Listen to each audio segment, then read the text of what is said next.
Minera Poderosa ha multiplicado por 10 su presupuesto en el rubro de seguridad debido a los constantes ataques de la minería ilegal a sus operaciones en Patás, zona que ha sido declarada en estado de emergencia por el Poder Ejecutivo. El gerente de Asuntos Corporativos de la empresa, Pablo de la Flor, manifestó que a la fecha la empresa cuenta con aproximadamente 1.200 guardias de seguridad que custodian sus bienes. Mire, como le decía hace un instante, ha habido un incremento notable en la presencia policial en la zona. Ahora tenemos una presencia del ejército. Sí. Y nosotros a la vez hemos tenido evidentemente que reforzar nuestra protección patrimonial, sobre todo el año pasado, ¿no?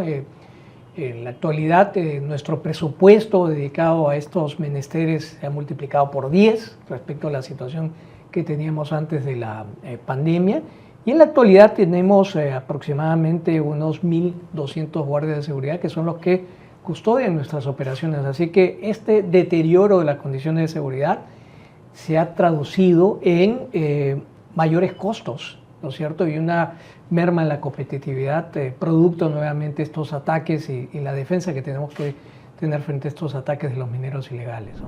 Como se recuerda, el 2 de diciembre del año pasado y el 25 de enero, mineros ilegales atacaron las instalaciones de Minera Poderosa y dejó como saldo un total de 17 heridos y 9 fallecidos. Para De la Flor hay un avance notable del crimen organizado en la región, el cual a su vez tiene conexiones con otras actividades ilícitas como el narcotráfico.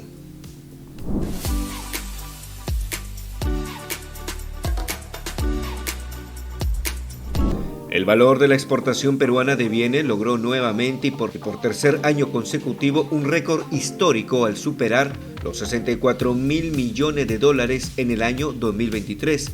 De este monto, el 69.5% de las exportaciones son generadas por el sector energía y minas. Así lo señala la información estadística del Ministerio de Comercio Exterior y Turismo. De acuerdo con dicho informe del Mincetur, la exportación de cobre, principal producto que el Perú exporta, ascendió a 23.005 millones de dólares, valor récord y equivalente a 25 veces la exportación registrada a inicio del presente siglo. De esta manera, nuestro país ha afianzado su condición de segundo exportador mundial de este valioso mineral. En el interior del país, 13 regiones aumentaron su exportación en el 2023, de las cuales 8 registran récords, entre ellas Moquegua, que elevó a 84.3% su exportación por el aporte de la mina de cobre Quellaveco.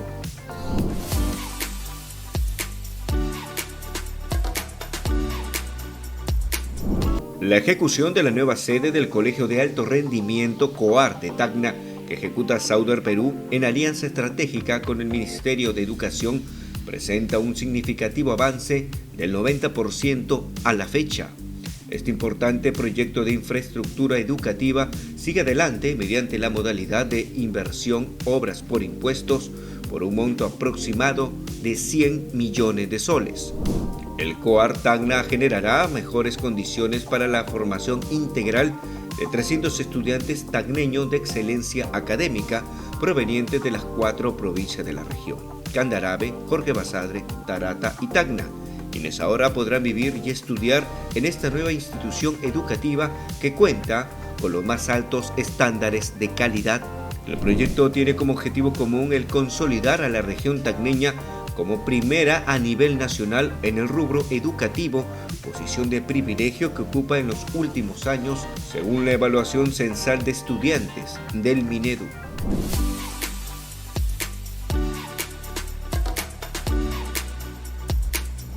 El presidente de Agromin 2024, Augusto Barter, señaló que las empresas mineras deben aliarse con la comunidad para gestionar que el Estado cumpla con sus promesas, entre ellas la de garantizar salud, educación e infraestructura para la población. Bajo esta premisa, Bartel indicó que de esa manera se podría alejar las ideas equivocadas que tienen algunas comunidades de que la empresa es la encargada de construir las obras cuando dicha labor recae en el gobierno de turno. Por supuesto, el Estado deja de cubrir las necesidades de salud y educación y el entorno social a un desarrollo minero o agrícola igual, la comunidad siente que es la empresa que debe hacerlo. Y no es así. La empresa debe aliarse con la comunidad para gestionar que el Estado cumpla. En otro momento, Barton consideró que la mesa de diálogo son una herramienta poderosa para la resolución de conflictos entre la empresa minera y las comunidades aledañas. No obstante, resaltó que las soluciones que se encuentran deben ser a largo plazo.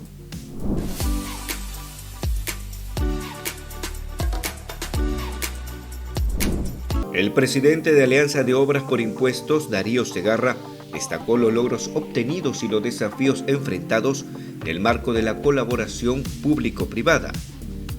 En este sentido, resaltó que se han entregado 532 proyectos por más de 7.500 millones de soles bajo este mecanismo, y añadió que la cifra marca el resultado de un trabajo en conjunto con 8 ministerios, 18 gobiernos regionales y más de 200 municipalidades. Se han entre adjudicado y entregado 532 proyectos por más o menos 7.500 millones de soles, con 8 ministerios, 18 gobiernos regionales y más de 200 municipalidades. Digo esto para dar una dimensión de la exposición que hemos tenido a lo largo de todos estos años a este proceso conjunto de colaborar, privados y públicos, para lograr ese cierre de brecha de infraestructura que todos sabemos tiene una relación directa con lograr el desarrollo humano, vencer la pobreza, ¿no? Segarra destacó la importancia de la colaboración entre las empresas y el Estado para acelerar procesos y brindar predictibilidad a los mismos. Así también resaltó la existencia de mesas ejecutivas con diversos ministerios a fin de perfeccionar el mecanismo de obras por impuestos.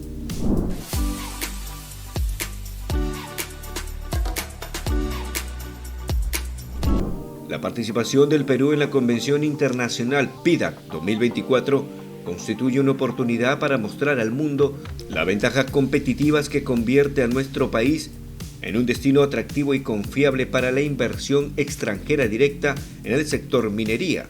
Así lo informó el ministro de Energía y Minas, Rómulo Mucho. Tenemos un alto potencial geológico, así como una cartera de proyectos que supera a varios países de la región. Queremos dar el mensaje a los inversionistas que el Perú tiene estabilidad política, que es un país con seguridad jurídica, predictibilidad tributaria, que somos un país que está recuperando la confianza, señaló el titular del MINEN. Cabe señalar que el programa PIDAC 2024 incluye un día dedicado a nuestro país, el Perú Day, que incluirá una jornada de conferencias, mesas de trabajo y espacios de diálogo donde se abordarán las oportunidades de inversión que ofrece el Perú en exploración minera y servicios a la minería.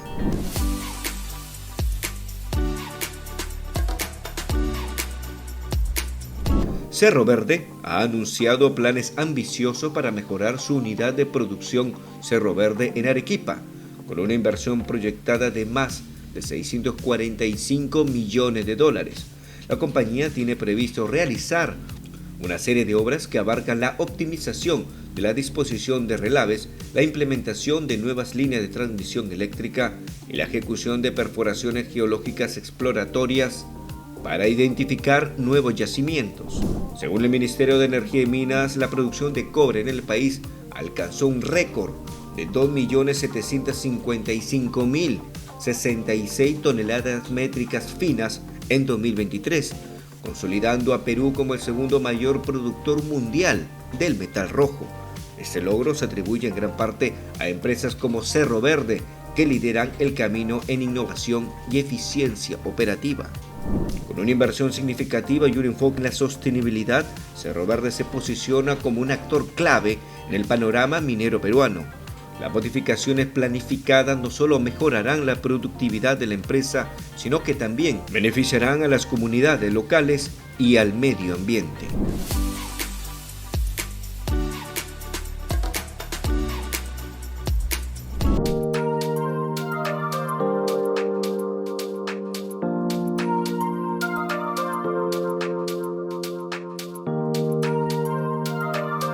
Nuestra minería es un potencial, es un elemento central para el desarrollo económico del país y solamente utiliza el 2% del agua. Pero la minería siempre está vista de otra manera, como que no toma no toma el agua adecuada, que contamina el agua. No, la minería está haciendo esfuerzos ya desde hace muchos años por mejorar el uso del agua, por introducir tecnología y por hacer un control tanto del agua, de las fuentes, como del agua que va, los efluentes, controlando todos los estándares de acuerdo a los límites máximos permisibles y los ECA de agua. Nuestra minería está trabajando en ese ritmo y vamos a tener en esta oportunidad, en este evento, la presentación del ingeniero Víctor Gómez, que nos va a hablar de esa minería de futuro. Cómo es que la minería en nuestro país en los próximos 15 o 20 años avisora el manejo y la gestión del agua para llevarnos a un país donde la inversión sea no solamente rentable, sino también genere condiciones adecuadas para nuestras poblaciones en las zonas altoandinas, donde el concepto de desarrollo territorial se está trabajando para que el impacto de la actividad económica minera pueda tener su efecto en el entorno, en los agricultores, en las comunidades, y de esa manera podamos generar desarrollo más equilibrado.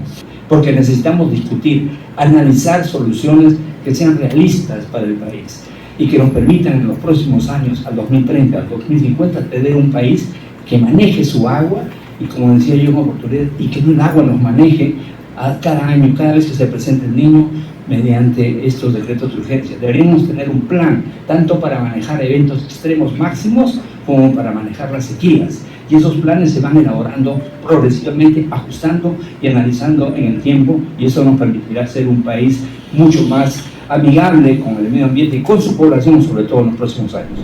Realmente el agua es un recurso que va a dar mucho que hablar en el futuro, y en algún momento se llamó el oro azul, porque en muchos países hay una escasez, en algunos abunda, pero tratándose de la disponibilidad de agua en el mundo, el Perú es un país bendecido, porque creo que somos el 14º país en disponibilidad per cápita. El ingeniero Piero le ha dicho que estamos, digamos, en una gestión no eficiente del agua en el Perú. Mucha agua se desperdicia. ¿Por qué no aprendemos de otros países, ¿no?, que están trabajando para poder recuperar al máximo el reciclaje del agua? En el caso de la minería, creo que está haciendo sus esfuerzos máximos para mejorar cada día la huella hídrica, ¿no?, especialmente en las zonas costeras, ¿no?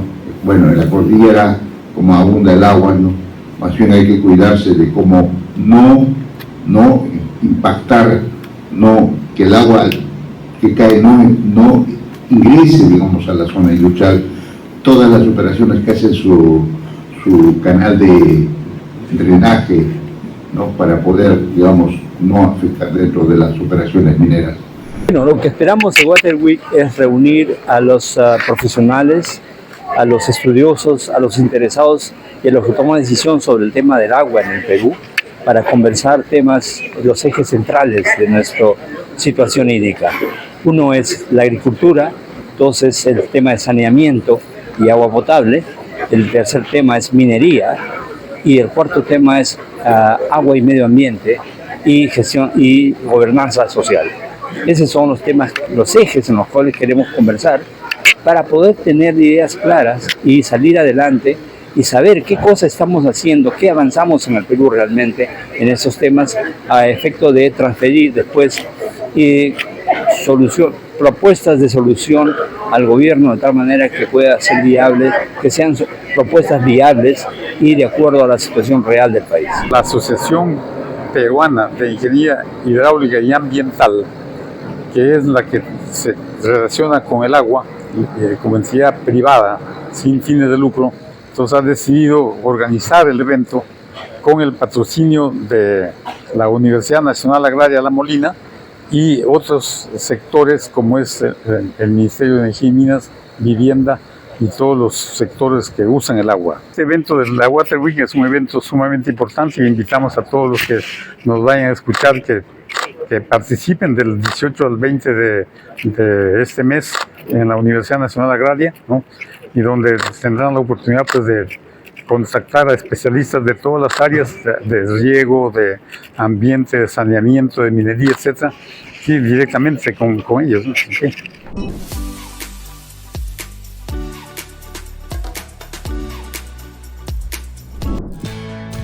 Bienvenido a bordo. Déjate llevar por la compañía aérea española, con la que vuelan cada año más de 10 millones de pasajeros a más de 50 destinos en todo el mundo. Disfruta de la unión entre tecnología y confort que ofrecemos en nuestra renovada flota de aviones, más modernos y sustentables. Nos gustará verte pronto, muy pronto.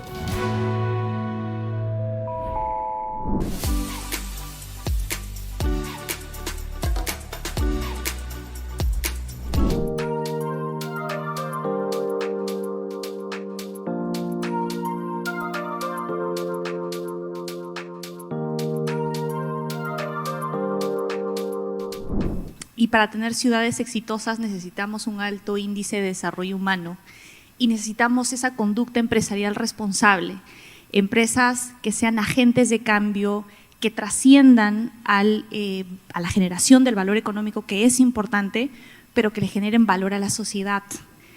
Y hablando de generar valor a la sociedad, llevando a proyectos que puedan responder a los desafíos que tenemos como país, es importante pensar en territorio, como mencionaba Francisco. Los mejores proyectos son aquellos que están pensados para el territorio y que además tiene un trabajo articulado entre los diferentes sectores. Es importante también pensar en la articulación del sector público, como bien decía Francisco, y pues acompañarlos o ayudar en ese proceso para que este canon minero sea bien ejecutado y finalmente se termine trasladando hacia el desarrollo del territorio y de las personas. Las empresas mineras están trabajando muchísimo en la agenda de desarrollo comunitario, de transición energética.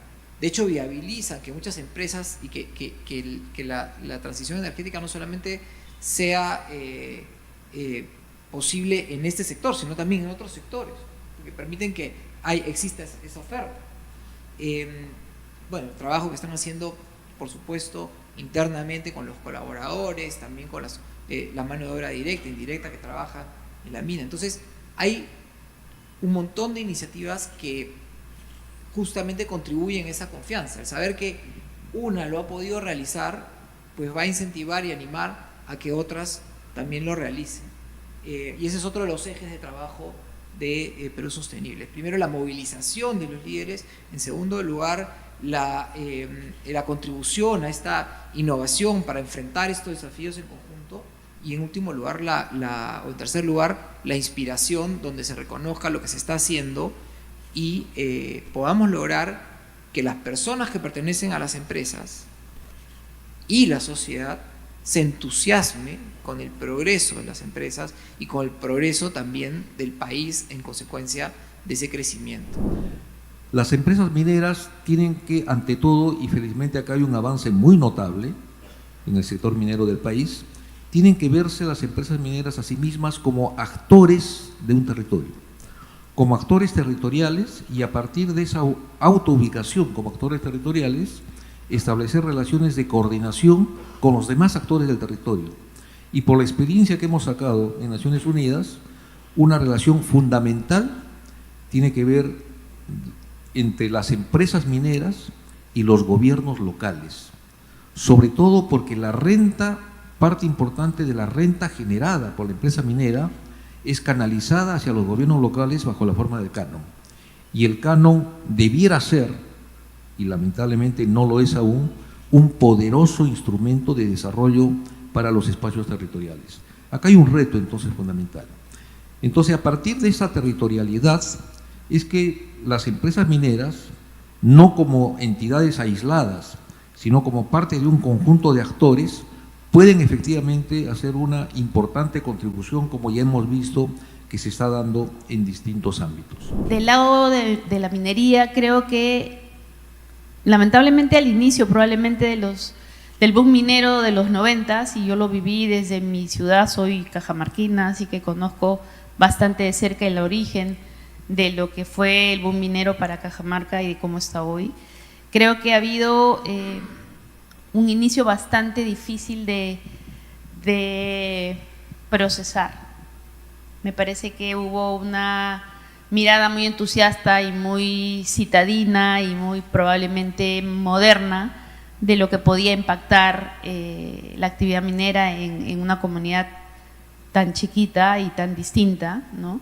Pero creo que en el tiempo, en 30 años de experiencia, lo que yo he podido ir viendo es que hemos empezado a aprender a ser empáticos, y más que empáticos, a tener compasión, ¿no? Que es lo que yo creo que estamos hoy obligados a hacer, ¿no? No es ponernos en el lugar del otro, ¿no? Es procurar con nuestro actuar que se reduzca el sufrimiento o el impacto negativo que podemos generar cuando llegamos a un sitio del que no somos parte en el origen, ¿no? Entonces creo que eso también ha sido interesante de ver en este espacio de evaluación, cómo habían proyectos antes básicamente asistenciales, básicamente de poner dineros en fondos para ver cómo se podían repartir o eventualmente de entregar aportes a autoridades poco eficientes, a hoy trabajar en la comunidad, con la comunidad, entendiendo el ecosistema y sintiéndose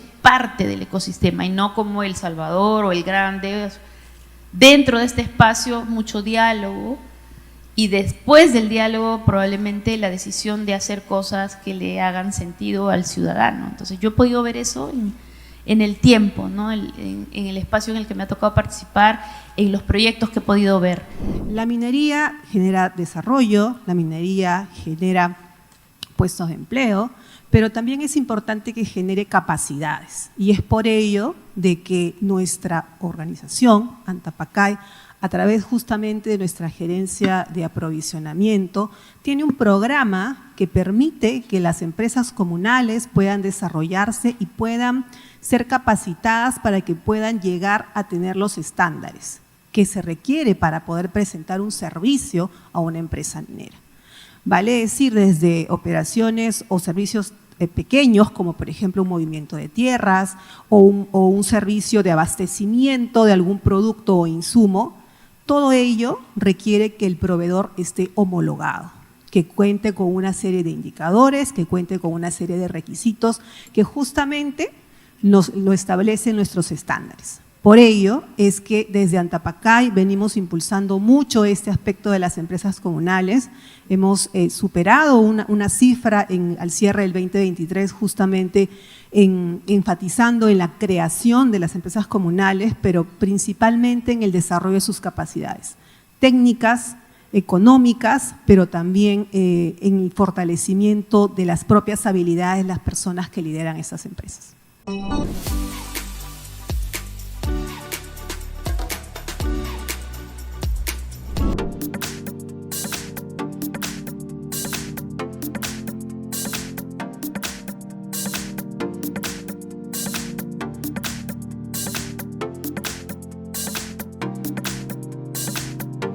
Efectivamente, para el gremio venimos hace ya mucho tiempo preocupados por mejorar todo lo que es el ámbito de exploraciones. Estas, lamentablemente, producto de una regulación mucho más compleja, se ha visto realmente difícil poder hacer las exploraciones como antes, y por ello, si no tenemos exploraciones, no vamos a poder tener las reservas necesarias justamente para los metales que se necesitan, más aún ahora en un proceso de transición energética pensado en metales críticos, donde se debe hacer un trabajo muy coordinado, además con las diferentes autoridades, para poder generar una mayor exploración rápidamente, ¿no?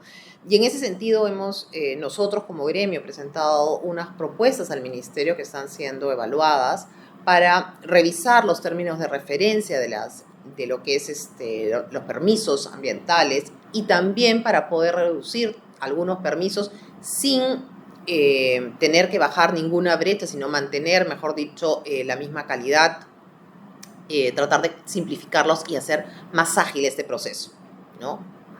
Y en ese sentido va a ser sumamente importante el trabajo, también las expectativas que tenemos para continuar trabajando ello con el Ministerio de Energía y Minas y mejorar este tema vinculado a la permisología en exploraciones.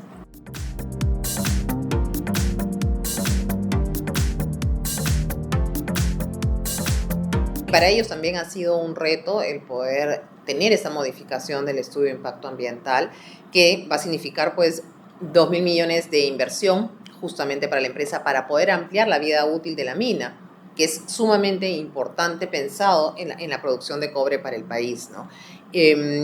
Los permisos siempre son complejos, tienen sus dificultades, así que estamos todos muy complacidos más bien con que haya salido ya la modificación de ese estudio de impacto ambiental, que va a ayudar también a mejorar el tema de inversiones, ¿no? Como hemos visto, hemos bajado en un 10%, reducido un 10% el monto de inversión respecto del año anterior, ¿no? El año 2023 respecto al año 2022, ¿no? Y ahí lo que se va a requerir es no solamente digamos, trabajar en proyectos ya existentes, en reposición de proyectos existentes, que en ese sentido va a apoyar mucho esos trabajos que va a realizar Antamina, Inmaculada, sino también lo que tenemos que buscar es nuevos proyectos, ¿no? Para poder conseguir una inversión importante para el país.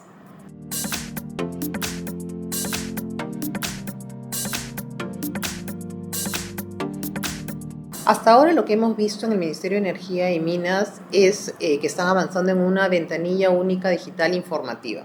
¿Qué es eso? En realidad han dividido la actividad minera en 4 fases. Una de ellas es exploraciones. Y lo que están haciendo es una reposición de los permisos y los requisitos de acuerdo al texto único de procedimientos administrativos que existen y ponerlo en la página web, ¿no? Entonces, lo que tenemos es en realidad una reposición de la información que hay en diferentes entidades de los diferentes permisos y trámites que existen. Pero para poder hablar realmente de un avance en una ventanilla única digital, lo que se requiere es mirar todo el bosque, ¿no es cierto? Primero, y poder ver también dónde están los permisos, en qué entidades se encuentran, y sobre ello poder trabajar en una plataforma en la cual las diferentes entidades involucradas que tienen que emitir su opinión puedan rápidamente hacerlo, y también las empresas, y generar, digamos, reducir los plazos muertos que se generan a producto de ello, ¿no? Nosotros en el año 2018 como Sociedad Nacional de Minería, Petróleo y Energía hicimos un estudio con apoyo en el cual se vio que habían 470 normas en ese momento involucradas, ¿no? Más de 230 permisos y 29 entidades que tenían que ver con la actividad minera. Entonces, eso no ha cambiado sustancialmente, ha habido ciertas mejoras, pero no ha cambiado sustancialmente. Entonces, ahí hay un espacio para revisar, mejorar, y que justamente también todas las entidades que cada una ve en compartimentos estancos puedan ver más bien todo el proceso de manera completa, ¿no? Que les va a ayudar a ellos también a tener mejores, más rápidamente y mejores decisiones, porque las mismas autoridades requieren tener información para poder emitir una opinión técnica.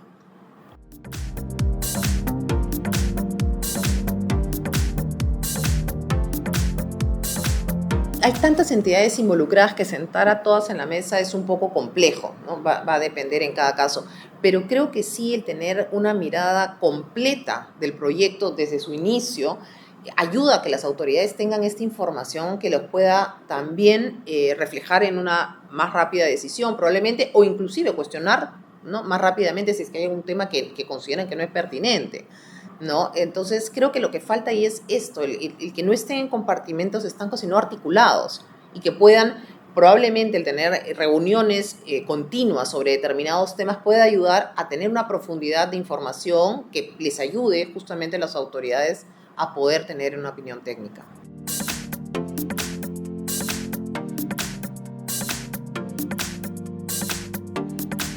Como gremio, nosotros venimos ya desde el año 2022 alertando sobre ese tema de manera contundente en diferentes foros.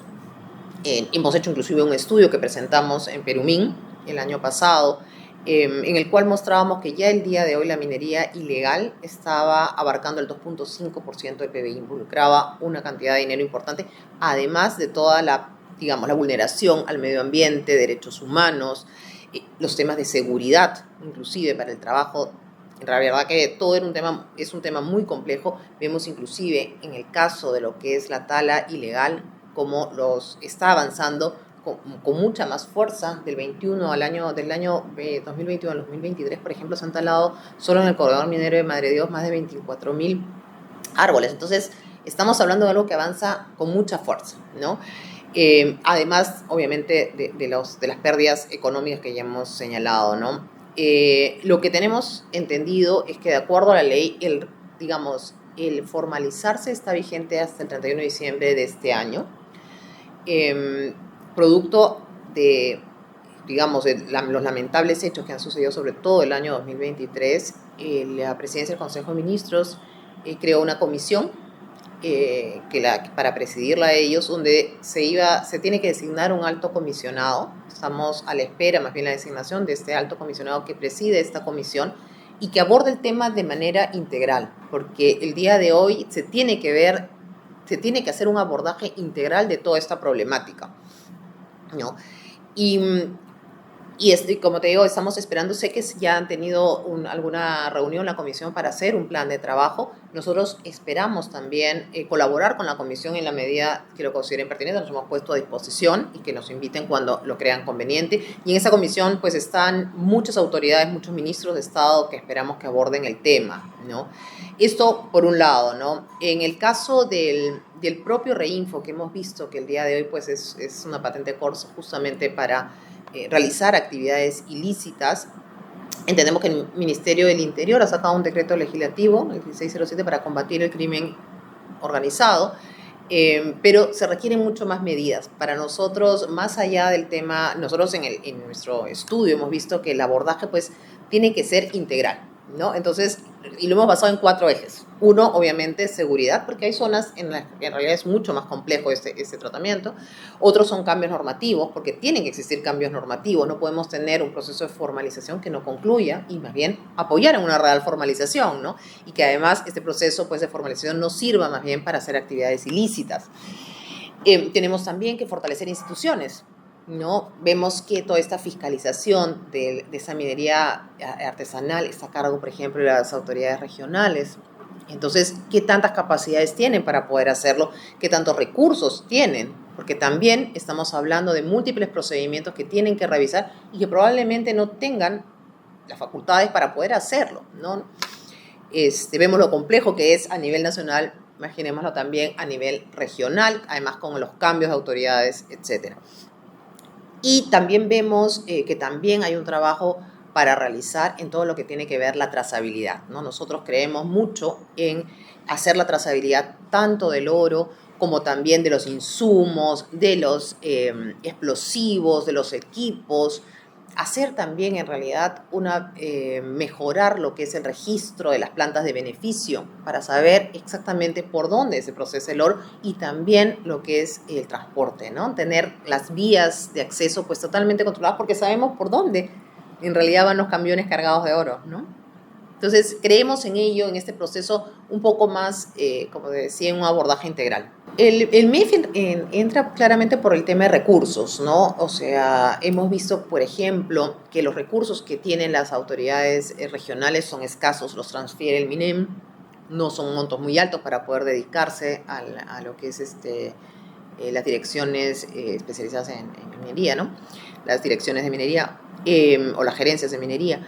También va a requerirlo también para lo que es las fiscalías, ¿no? ¿Qué tantos recursos se asigna en fiscalías? ¿Qué tantos recursos inclusive también se asigna a la policía para hacer investigación en ese tema?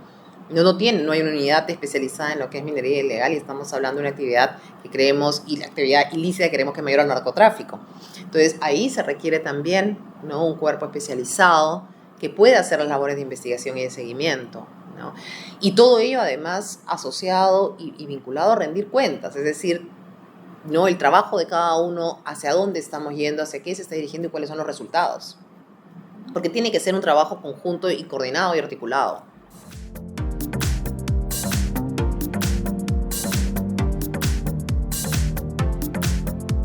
Este desempeño del año 2023 vemos que ha habido un crecimiento en cuanto a la extracción de mineral de alrededor del 9%, ¿no? Y eso básicamente lo podemos ver, digamos, separado dependiendo del mineral, ¿no? En el caso del cobre podemos decirlo porque, de hecho, hemos tenido ya la operación de Quellaveco, ¿no es cierto?, la puesta en marcha de Quellaveco, y también el desempeño de Cuajone y de Las Bambas, ¿no? Que como sabemos respecto del año 2022 que estuvieron paralizadas por alrededor de 50 días, ¿no es cierto? Ahí ese trabajo, digamos, continuo de las empresas ha logrado hacer que tenga un crecimiento, digamos, en lo que ha sido la producción de cobre, ¿no? En el caso de oro, también ha habido cierto crecimiento, pero, a ver, hemos tenido también las minas paralizadas de Poderosa por algunas semanas, ¿no es cierto?, que ha tenido un decrecimiento en cuanto a su producción. Sin embargo, Yanacocha tuvo un mejor rendimiento, ¿no? Entonces, ahí podemos ver ello.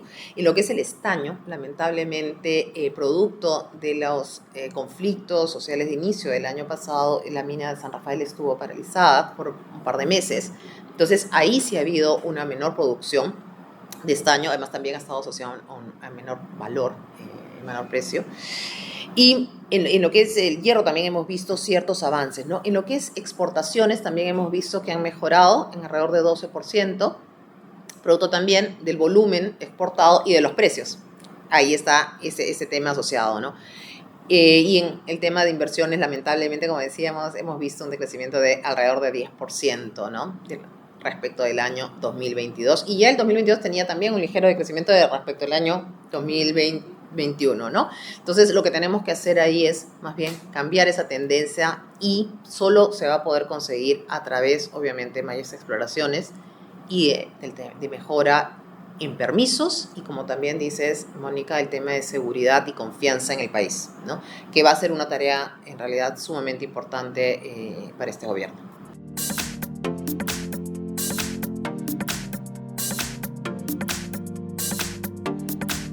Mejorar, obviamente, todo el tema de permisos, ¿no? Ahí hay varios aspectos de mejora. De hecho, vamos avanzando, ¿no?, de a pocos también con apoyo de la mesa ejecutiva del Ministerio de Economía y Finanzas, donde se sientan a diferentes actores, ¿no?, y podemos avanzar en algunos permisos. Pero, por ejemplo, la expectativa por una ventanilla única digital que en realidad nos ayude a todos a sentarnos en la mesa y revisar cómo está este tema y qué mejoras podemos hacer, creo que va a ser sumamente importante y va a poder lograr un gran cambio. Eso es un trabajo en el corto y en el mediano plazo, pero que vale la pena, creo, hacerlo para poder conseguir los objetivos que se requieren, ¿no? Y el tema de lo que es, en realidad, la formalización minera, una real formalización minera, una lucha frontal contra la minería ilegal. Creo que ahí hay tres frentes en lo que respecta a lo que es el sector minero. En lo que respecta a los otros sectores, también vemos, ¿no?, retos complejos, vinculados también al tema de permisos. Por ejemplo, en el caso de hidrocarburos, como sabemos, es un sector que en realidad está un poco abandonado y requiere más bien un impulso importante. Entonces, ahí también tiene este reto importante, ¿no?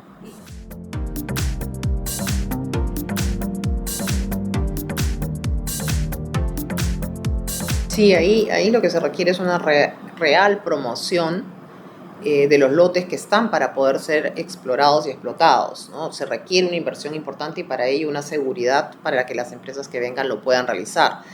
Más aún si vemos que en los últimos meses en realidad han sido 2 o 3 lotes que han sido explorados. Entonces, se requiere importantes ingresos desde el sector privado, porque no lo puede hacer el sector público, en realidad son actividades de riesgo, pero que requieren el soporte y el apoyo constante de las autoridades para que logren al final ser explotados estos lotes, ¿no? Nosotros obviamente producimos menos de lo que consumimos y con miras inclusive a la transición energética tenemos que pensar también en cómo seguir explorando para poder tener todavía el gas natural, ¿no?, que es un combustible que nos puede ayudar en este proceso justamente de transición energética y tan importante para el país, por ejemplo, para el caso de lo que es las actividades eléctricas, ¿no?